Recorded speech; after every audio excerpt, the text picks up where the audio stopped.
No one intervened.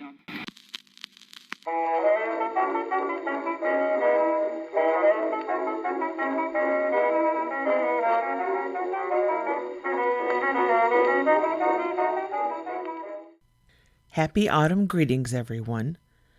I'm so glad you've come in for a chat with me. I'm your hostess, Jacqui Lentz, and today I'm sharing with you an interview I did with my former house cleaner, Grace. She's now gone on to her new adventures, and I'm very happy for her. Before she departed our beloved Mitten State, she sat down with me and told me about her supernatural experiences. Some of the comments will make more sense when you realize that we had this conversation at the end of July. I was holding this interview for a while. Halloween is right around the corner, and now seemed the perfect time to share them with you. I hope you enjoyed them. Don't forget you can subscribe to Jacqui Just Chatters on your favorite podcast medium. You can also find me on YouTube if that's your jam. My regular episodes come out every other Thursday. Okay, on to the interview. Hi, I'm Grace. Welcome. Glad to have you. Glad to be here. Today we are talking about supernatural spooky stuff. Ooh, my favorite. Because, who doesn't like that? Right. It's fun. All year is Halloween for me, really. Oh, you're one of those? Oh, yeah, I'm one of those. When I move, we're planning on redecorating everything, and we're just going all spooky stuff. I'm really hyped. Oh, so it's going to be 365 days of Halloween. Of course, yeah. Gonna have even down to the orange lights strung up all year. That'll be really cool. You'll have to hit Michael's and the post Halloween sales. Oh yeah, because they'll have Well, apparently Home Goods has a ton of Halloween stuff out right now. Oh, I went to Michael's. Yeah. They have their autumn stuff out. They had a tiny section of Christmas stuff out Already. It was sickening. Yeah. What is wrong with you people? I get having autumn stuff out early. Right. Because, if you're a crafter, you need time to prepare whatever your craft is. Sure. That's legit. You're planning ahead. I've always understood that. Yeah. Especially seasonal fabrics. Yeah. Because that stuff takes time. For sure. But, there's a limit. Yeah. And even you, love Christmas, don't you? I love Christmas. Right. That's my favorite. Yeah.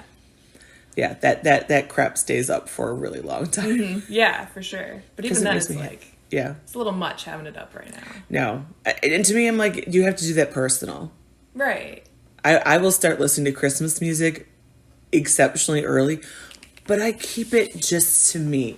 I don't force it on anyone else. Okay, but how early?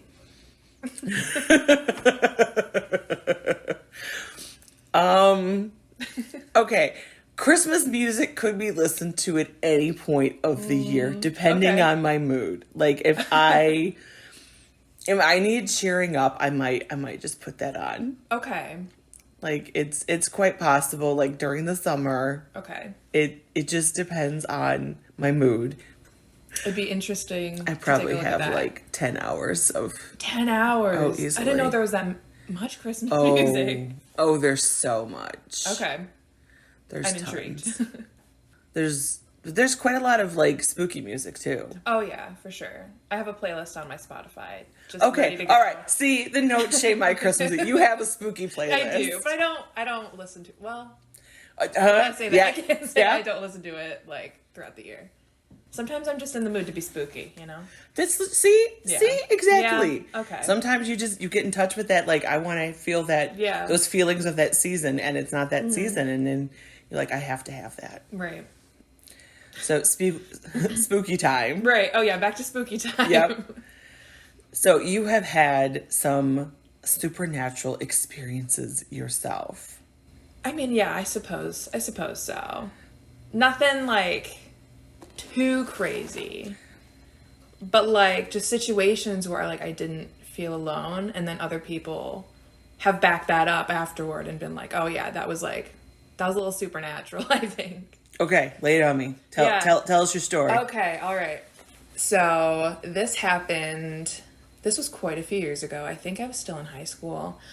My mom had an estate sale, Estate of Grace, although it had nothing to do with my name, she tells me. But I think she was just trying not to, play favoritism.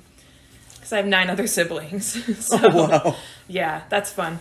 But my sister Emma and I, we tagged along on an estate sale. So I don't know how old the house was. It was pretty small, but I didn't know anything prior about it. It was just some elderly woman who passed away, and we were going in to look through all of her things and, price them and get ready for the estate sale. So the minute I walked in, I followed after my mom, and I felt this wall of dread, anxiety. It's just, it hit me like a brick wall. It was all over my body, started at my head and then kind of went down. And I didn't really say anything, but I was definitely on edge.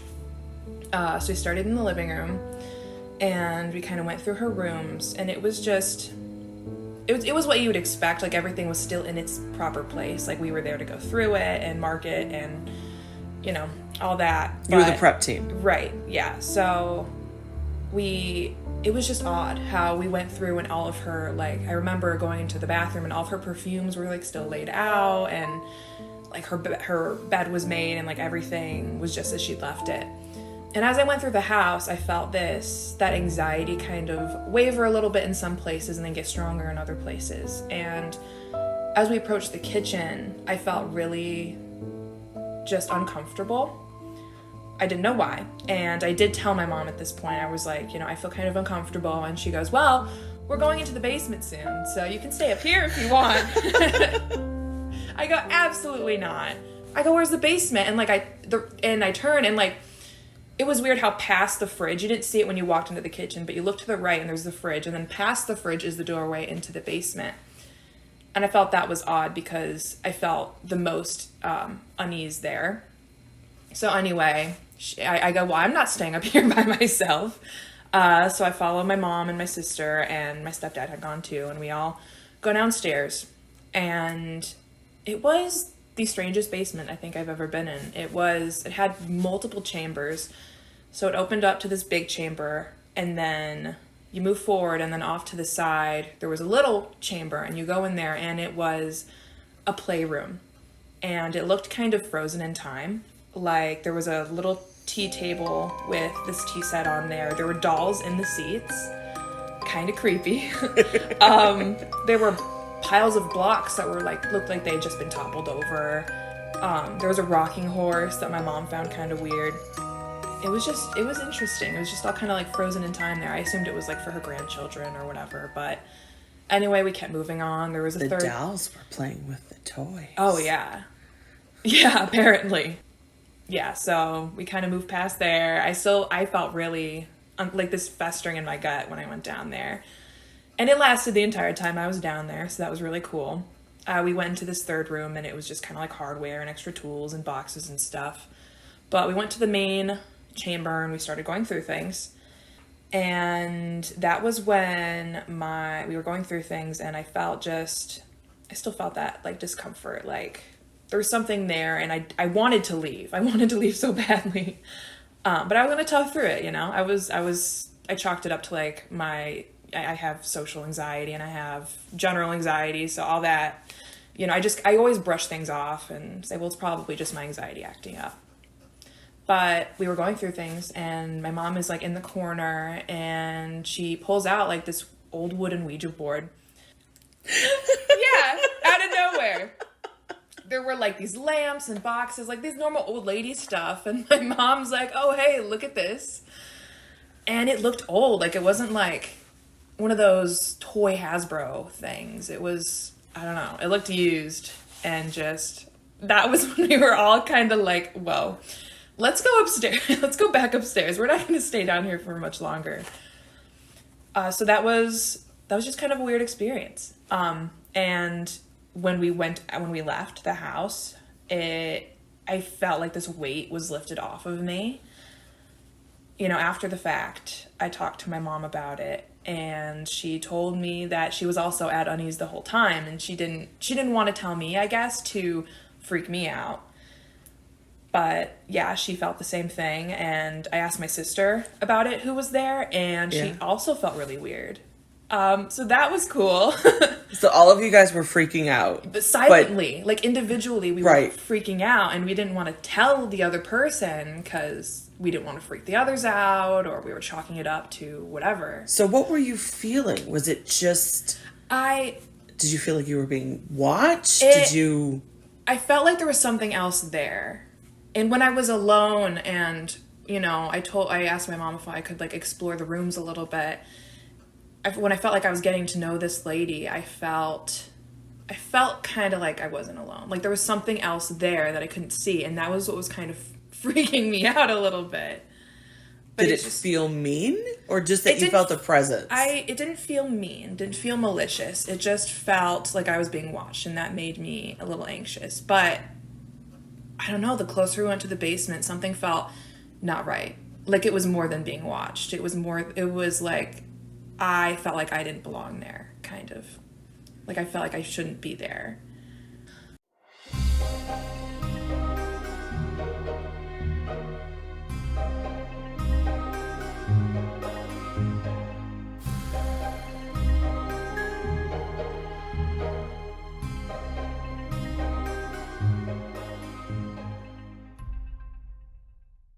And have you had more? Yes. Yeah, I think so. I think there might have been some minor ones that I just kind of chalked up to anxiety, but oh boy, there's another one for sure that's more recent than that. This was when I worked for my old boss cleaning, and she sent me to clean this house. It was a move out, so all the furniture was gone, no one was there, it was just me. And it was 3 floors, but I didn't have to clean the basement. So it was just the main floor and the upstairs. And normally sometimes when I'm cleaning a house by myself, I get a little at unease, but I think that's just kind of my brain doing its thing. I think that's normal when you're in somebody else's house. Yeah. And there's nobody else there and you're by yourself. Like, I think it's normal to feel a little... Yeah, especially when when it's been cleaned out and it's just really empty. It feels like there's something to say for like it doesn't feel like it's been lived in. Right. It's lacking all of its personality. Yeah, exactly. It feels weird. It feels odd. Like, why am I here kind of thing. But I don't know. When I walked in there, I felt that same anxiety. Just like a rush of unexplainable. Like I wasn't anxious on the way there. I had a pretty good morning. I ate that morning. Everything was pretty good. And then I walked in there and I just didn't feel right again. That same kind of like, I keep describing it as like a wall, but it's like a thick, sudden, like you just run right into it kind of thing. I kind of chalked it up to like, well, I'm alone in this big old house. I'll put on some music.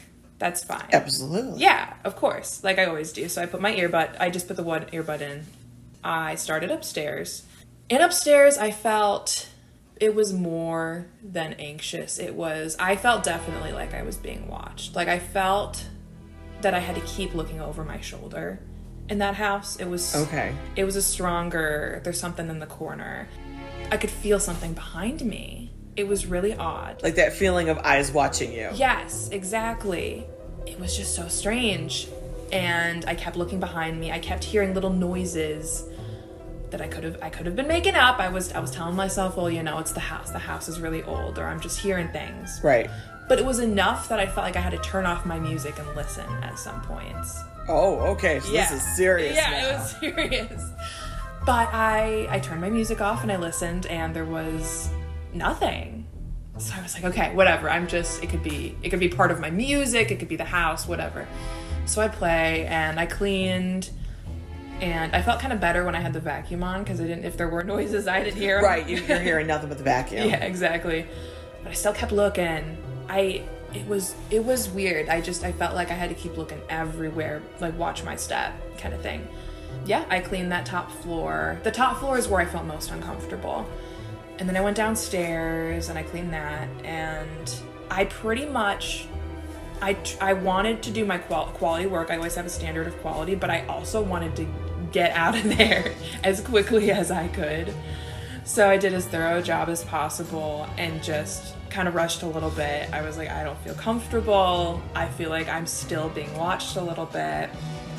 And yeah, I dipped out of there really quick. And I sat in my car and I just like I could take a breath. The minute you got out of the house? Oh yeah. And it's kind of always like that when I'm in an area where I just feel like there's some energy and I feel anxious, but it was more intense. I don't know if it's because the memory's more recent, but I remember it being a really heavy feeling like all over my body, and I walked out, got in my car, and I felt freer. I felt like this weight was lifted. Taking off a cloak. Right, yeah, like taking off a cloak. I like that. Yeah, it was definitely what it was like. And I was so glad to drive out of there. So glad. Didn't look back. So that was that, I thought. And fast forward a couple months, I start my own business. I'm my own boss now. Really cool. And my old boss she was really sweet, and she gave me, she was like, here's the phone numbers of a couple clients. I can't take care of them anymore. One of them, we're really good friends now, actually. I still clean for her, but, we hang out all the time. And we got to talking, and I mentioned we were talking about ghost stories because she thinks her house is haunted. It's a whole story, but... That is a story. Well, she's asked me. I've told her that I don't know what it is, but I feel like I can kind of feel energy sometimes. And she's like, okay, can you feel if my house is haunted for me? And I'm like, listen, I don't feel that anxiety. I don't feel like I'm being watched. I feel like your house is fine. She also has a lot of cats that are kind of noisy and knock things over. Yes. And stuff. How could you tell if a house was haunted when there's cats in it? Cats everywhere. Cats are very much like ghosts. They're basically ghosts. They're living ghosts. They are. Yeah, so I'm like, listen, girl, you don't have anything to worry about. But we started talking, and I told her about that old house, and she goes, oh, that was my house. That was her and her ex-husband's house, and they just moved out. And I go, wow, really? Okay, so did you ever feel uncomfortable there? Because I relayed my whole experience, and she's like, that is really interesting, because in the week or so before she left, she started noticing some kind of, I don't know, supernatural element, something that made her start thinking, well, hold up, that there's something not right here. She feels like if there was anything there ever, that it wasn't happy she was leaving. Up until that point, she hadn't felt any kind of energy, anything super off. There was no noises sometimes, but she chalked it up to hey, it's an old house. Right. But in that week before she left, she felt like something was off. For example, there was a light switch in the bathroom upstairs, and she didn't use that bathroom, and there had been no one home that day. She came home from being out all day, and the light switch was flipped up and the light was on, which I find kind of odd, but she did too. She thought that was a little interesting because no one had been there. She hadn't used it, so whatever, close the door. Okay. Yeah. You're going to rationalize that. You're right, like, okay, maybe I did turn it on and didn't remember. Maybe. Yeah. Was her husband gone? Was she... He wasn't there all day. I'm not sure where he was, but okay. She was sure no one else had been in the house that day. Okay. And she left that morning for work or whatever she was doing. And she never goes in there. Okay. That's weird. It's a weird, chills moment. Wait a minute. I know I wasn't in there. And there was another circumstance, I think, where there was this window she has that it's hard to get it straight. It kind of will fall open, if that makes sense. Okay. It's the latches on it weren't working, so it kind of falls open. So she got it to work apparently, but it was really touchy. She didn't want to mess with it because it would fall open. And when it would fall open, it would just kind of it would hit the wall and nothing would break, nothing would shatter. It was just kind of a dull thunk, and then she'd fix it. But she came home one day and the window was open, but the glass had shattered everywhere. That never happened before. It usually didn't hit that hard when it fell. So she thought that was interesting. she also had a mirror up in her room, I believe, and she had heard a crash and it had fallen down. Oh, wow. Right. But she also, I believe she did have her cats then. So it could be chalk it up to the cat. Cats are opening windows. They're flipping switches. Yeah. Flipping switches and knocking down mirrors. Interesting. Yeah. And then there's also one day where she fell down the stairs. And she never had before. Like, it was just stairs, you know. And I guess she could have slipped or something, but she felt that it was weird enough to mention to me when I asked if she felt anything supernatural. So I don't know if she feels like she was pushed or what. Crazy. But just kind of out of nowhere, right? She just fell, and the walls were kind of like a popcorn material, like it was sharp. Okay. So she scraped her arm on it, and it was terrible. Yeah. Ooh. Did not sound good. Yeah. So, like, was she just having the worst week of bad luck? She thinks that too. She thinks, well, maybe, you know, it was just one crazy week. Right.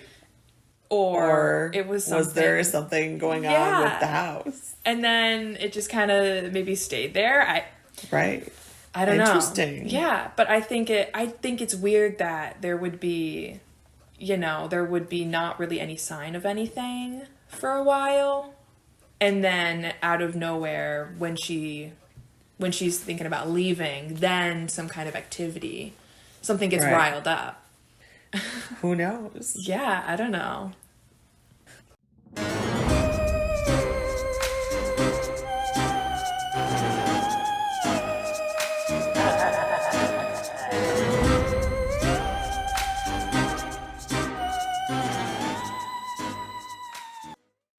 Story number 3. All right, story number 3. When I visited New York a few months ago, my friend took me to this old psychiatric hospital. Oh, what could possibly be haunted there? Possibly be haunted. I forget the name. Totally forget the name. But you could look it up, and there's like a lot of stuff went down there.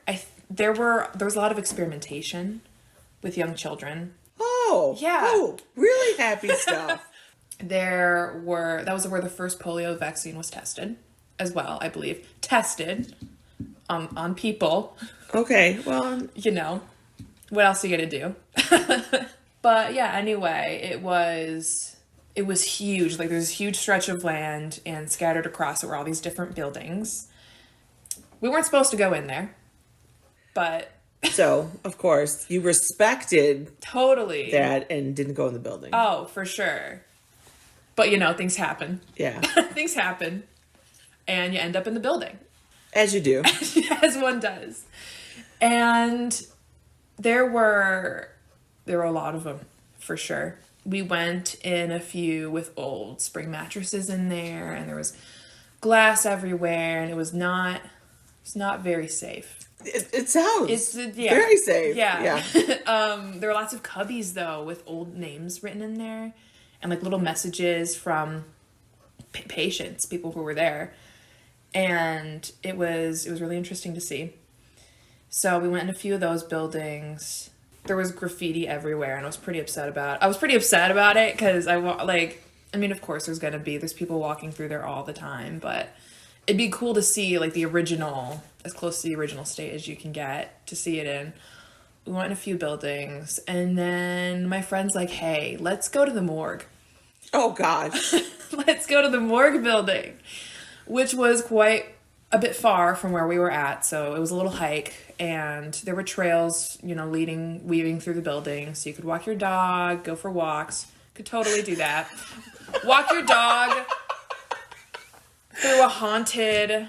Yeah, because, you know, when I want a good hike and a good walk, I go to the psychiatric hospital that's been decommissioned. That's the place to go. Absolutely. Very relaxing. Oh, yeah. But people did.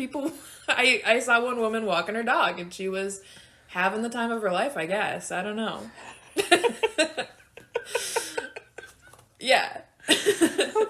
Okay, so you get to the morgue. We get to the morgue, and there are multiple floors to the morgue. I remember this hallway of doors, and all the windows in those, like, they lead to different rooms. I'm assuming old bedrooms, and most of the windows were broken. There were gaping holes in the wall, and there was wind, so the doors were opening and closing a little bit with the wind. Not a huge deal. But what was strange was that as we were walking down the hallway, the doors would open and slam following us. Like on either side of us. Oh, wow. So there wouldn't be a door that we passed that would open and slam. But the ones in front of us as we were walking toward them would open and slam. I was freaking out a little bit. I definitely jumped toward my friend. I'm like, you're leading the way, girl. Like, I can't do this by myself. That was fun. And I remember we walked down the stairs. There were multiple levels, multiple floors. So we went down these stairs, these spiral stairs. And when we went to the bottom, I heard a huge bang upstairs. And I don't know if it was a door, but it was so loud you could hear it downstairs. And I bolted. I bolted. I was like, I don't know. This has been fun. I don't know what that was. But my friend had told me previously that at those same steps, she was with her friends and it was late at night because why not? Go to the morgue late at night. That's fine. Why go during the day? Sure, right. It adds to the fun, the spooky factor. And there were bangs, like loud bangs at the top of the stairs. And there were things falling down the stairs, like papers and stuff being thrown at them, I guess. I don't know. She didn't stick around long enough to find out. They all bolted out of there. But they were I don't know, man. So I heard that bang and I was like, I'm good. I don't want to see what happens after this. So that was really fun. And then we went downstairs. We went to the morgue. It was really dark down there. There were no windows. Down to the very lower level, there were no windows. We had to have our phone flashlights. We didn't bring actual flashlights. So we weren't prepared. Neither of you were Girl Scouts, were you? We weren't. No, we weren't. So we had our phone flashlights. We've been recording and stuff. Our phones were not at the best battery level at this point. Oh, excellent. Oh yeah. It was really cold down there, as you can imagine, and it was. I felt a healthy dose of anxiety. I was pretty worked up from everything that had happened. As we went down there. As we delved in deeper, I definitely felt not at ease at all. I felt really uncomfortable. I was ready to bolt. The moment we spotted a door that could lead outside, I'm like, I'm going. Goodbye. But we stuck around. And as we went deeper, we found the trays in the wall that you pull out, the metal trays. Where the bodies used slabs. To be. The slabs. We found those. Oh, gosh. It was really interesting. And I was really not wanting to be there. Yeah, my friend crawled in and took a picture. Oh my gosh. Yeah. Well, the slabs had been taken out of some of them. And they were just the frames that wheel in and out. So she was like, I'm going to crawl in here. I'm like, buddy, what are you doing? Oh my gosh. If there's any kind of spirits or ghosts in here, you think they're going to be happy about you crawling in there? I'm not coming in to get you if you're stuck. No, yeah. Bye. Stay in there. Home. Yeah, you're living there, buddy. But the strangest thing is that, I felt that familiar anxiety, we shouldn't be there. We didn't belong there. Something wasn't happy we were there, and I could feel it. But the strangest thing is I felt this, feeling like I couldn't breathe. And it kind of hit me out of nowhere. And I felt a rush of emotion.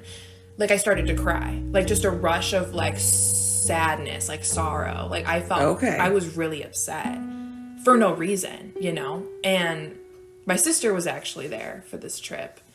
And it was me, my sister, my friend. My sister was like, I feel like there's something on my throat. I feel like I'm choking right now. I felt like I couldn't breathe. She felt like she was kind of choking, she didn't want to be there. I don't know if she felt like something was touching her or if it was just kind of a constricting feeling. Right. But we kept walking and I was trying to Okay, you can't breathe. Yeah. You're sobbing. I'm sobbing. Feels like something's choking her. Yeah. I don't think my friend felt much of anything. Or if she did, she didn't tell us. She goes, well, like, we're here, we're high strung, we're anxious. And I'm like, buddy, this is like out of nowhere. This is sudden. I don't feel right. I feel like I've never felt like I was feeling someone else's feelings before until that point. Like, I feel like they weren't mine. It wasn't my sadness. Like, right. It was so unfamiliar. It was really weird. We turn a corner and I swear to you, I look up and there is a noose hanging from the ceiling. Oh, wow. Yeah. And I don't know if it had been used or what. I don't know how long it had been there. I didn't know if it was old or new. If a pranker put it up there. A pranker or squatters or whatever.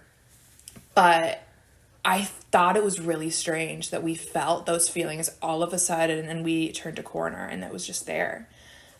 And we kept walking through, we did our rounds, and I could not shake that super sad feeling. And I was sad for everyone who'd been there, who'd suffered, and all of that. I was apologizing to the ghosts. I was like, I'm sorry. Sorry for disturbing you. We mean no harm. We're just taking a little walk. Please don't mind us. Please don't hurt us. Thank you. So yeah, I was really sad. And then again, like the moment we walked out and we were still on the grounds and I still felt that like weird, not put off feeling, but it definitely like that sorrow kind of like lifted. And we kept walking around like idiots. Like idiots. Yeah. There was an old chapel that was really cool that we walked through. And there were old hymns, like papers just flung about, and the stained glass was really pretty. But yeah, that building was, I felt like in all of my experiences before, however, minor or like how long ago they were, I felt like I was feeling someone else's feelings before, especially so suddenly. I don't know, man. I don't know. And that was the only building I felt that in. Yeah, it was for sure spooky. It was a spooky experience. Okay, so you're moving out to New York. Yeah. Are you going to go back there? I think so.